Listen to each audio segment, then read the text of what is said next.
Hello! Good மார்னிங்க. இன்னைக்கு Sunday morning தான். எழுந்திரிச்சோனே refresh ஆயிட்டு, சூப்பரா நல்லா ஸ்ட்ராங்கா ஒரு காஃபி போட்டு குடிப்போம்.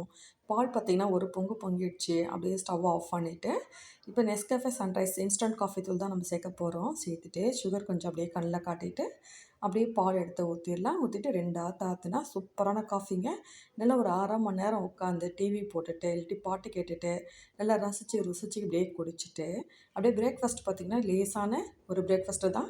ரொம்ப குயிக்கா செஞ்சு முடிச்சிடலாங்க. கோதுமை ரவைய நல்லா அப்படியே வறுத்துட்டு, அப்படியே சோறு மாரி பொங்கி எடுத்துறணும். இது கூட நம்ம ரசம் வச்சு சாப்பிட்லாம், சாம்பார், குழம்பு எது வேணாலும் நான்வெஜ் குருமா, வெஜ் குருமா, இல்ல வெறும் தேங்காய் சட்னி கூட தொட்டு சாப்பிடலாங்க. அவ்வளோ டேஸ்ட் நல்லாயிருக்கும். நான் வச்சிருக்கிறது தக்காளி ரசம் தான் வச்சிருக்கேன். இப்படி தான் என் பிரேக்ஃபாஸ்ட் போணுச்சு. தொட்டுக்கிறதுக்கு ஊறுகாய் தான் வச்சிருக்கேன். இது கூட அப்பளம் கூட சாப்பிடலாங்க. இல்லாட்டி ஆம்லேட் கூட போட்டு சாப்பிடலாம். அவ்வளோ சூப்பரா இருக்கும். ரொம்ப ஈஸியான பிரேக்ஃபாஸ்ட்டுங்க. ட்ரை பண்ணி பாருங்க. இது நைட் டின்னரோட எடுத்துக்கலாம். டாடா!